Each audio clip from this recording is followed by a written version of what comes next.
বিসমিল্লাহির রহমানির রহিম। জাতীয়তাবাদী সাংস্কৃতিক ফাউন্ডেশন আয়োজিত আজকের অনুষ্ঠানের সভাপতি জনাব জাহাঙ্গীর হোসেন শামীম, উপস্থিত প্রধান অতিথি বাংলাদেশ জাতীয়তাবাদী দলের ভাইস চেয়ারম্যান, বীর মুক্তিযোদ্ধা জননেতা অ্যাডভোকেট আহমদ আজম খান, উপস্থিত অন্যান্য আলোচকবৃন্দ, সম্মানিত ভাই বোনেরা, আসসালামু আলাইকুম। অনেক রক্তের বিনিময়ে অর্জিত আজকের এই বাংলাদেশ, 52 সালে আমরা রক্ত দিয়েছি, আমাদের পূর্বপুরুষরা রক্ত দিয়েছে। সালাম, জব্বার, রফিক, অজানা অনেকেই রক্ত দিয়ে মাতৃভাষাকে প্রতিষ্ঠা করেছেন। সেই মাতৃভাষার দিবস এবং মাতৃভাষার পাশেই আজকে দাঁড়িয়ে আমাদেরকে আমাদের নির্বাচনের জন্য কথা বলতে হচ্ছে। 71 রক্ত দিয়েছে মুক্তিযোদ্ধারা, মা বোনেরা ইজ্জত দিয়েছে, সাধারণ মানুষ রক্ত দিয়ে স্বাধীনতা অর্জন করেছে। সেই স্বাধীনতা এবং 7 নভেম্বরের চেতনায় উজ্জীবিত বাংলাদেশের মানুষ জাতীয়তাবাদের ভিত্তিতে একটি নতুন সমাজ গড়ার স্বপ্ন দেখেছিলেন শহীদ প্রেসিডেন্ট জিয়াউর রহমানের নেতৃত্বে। এবং শহীদ প্রেসিডেন্ট জিয়াউর রহমান বাংলাদেশি জাতীয়তাবাদ, আমাদের সংস্কৃতি, আমাদের রাজনৈতিক উন্নয়ন, 19 দফা কর্মসূচি এবং বাংলাদেশকে আধিপত্যবাদ মুক্ত একটি স্বাধীন দেশে রূপান্তরিত করেছিলেন।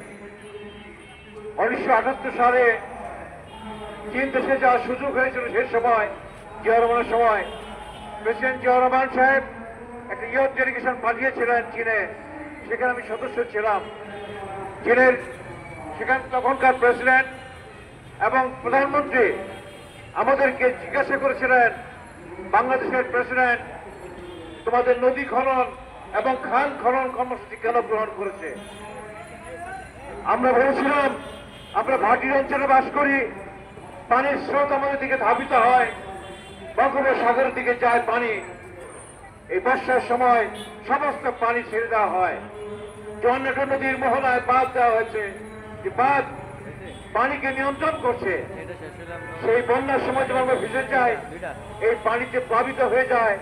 সেই থেকে বাঁচার জন্য শহীদ প্রেসিডেন্ট জিয়াউর রহমানের দূরদর্শী চিন্তা ভাবনা থেকে উনি খাল খনন এবং নদী খননের ব্যবস্থা করলেন, যাতে পানি ধরে রাখা যায় এবং শীত মৌসুমে আমাদের আবাদকে ত্বরান্বিত করা যায়। নতুন করে 1 ফসলের জমিতে যেন 3টি ফসল আমরা উৎপাদন করতে পারি।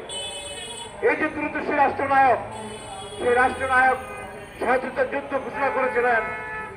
জেট ফোর্সের মধ্য দিয়ে স্বাধীনতা যুদ্ধে লাল সূর্যকে ছিনিয়ে এনেছিলেন।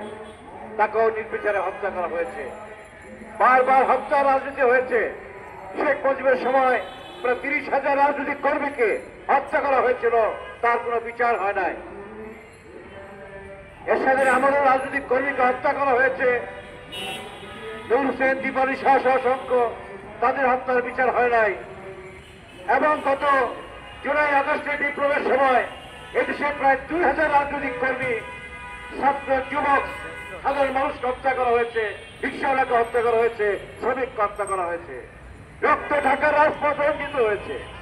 সেটাই আমাদের আছে।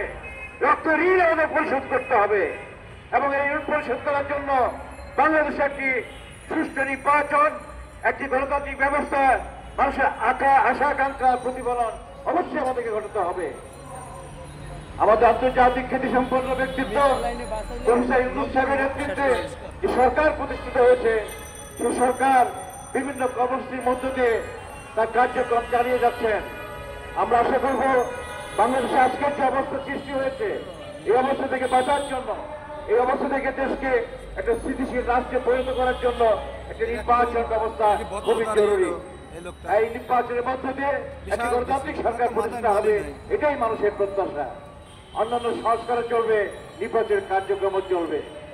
কিন্তু নির্বাচনের আগে যে অস্ত্রগুলো বাংলাদেশে লুট হয়ে গেছে, আন্দোলনের সময় যে অস্ত্রগুলো লাইসেন্স এবং বিনা লাইসেন্সে যুবলীগ ছাত্রলীগের হাতে তুলে দেওয়া হয়েছে, সেই অস্ত্রগুলো উদ্ধার করতে হবে। নির্বাচন আগে অবৈধ টাকার সমস্ত ব্যবহারগুলোকে উদ্ধার করতে হবে এবং এই টাকাগুলো করে প্রয়োজনে বাজেয়াপ্ত করতে হবে। শিল্প কারখানায় এখন অনেক শিল্প প্রতিষ্ঠান বন্ধ হয়ে যাচ্ছে। এই শিল্প প্রতিষ্ঠানগুলোকে জাতীয়করণ করে রাষ্ট্রের অধীনে এনে সেই শিল্প প্রতিষ্ঠানগুলো পরিচালনা করার ব্যবস্থা করতে হবে এবং শ্রমিকদের কর্মজীবীর ব্যবস্থা করতে হবে। এই কাজগুলোর মধ্য দিয়ে সংস্কার হবে।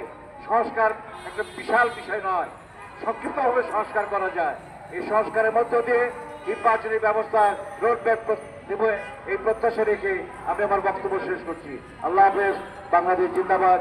জাতীয়বাদী সাংস্কৃতিক ফাউন্ডেশন জিন্দাবাদ।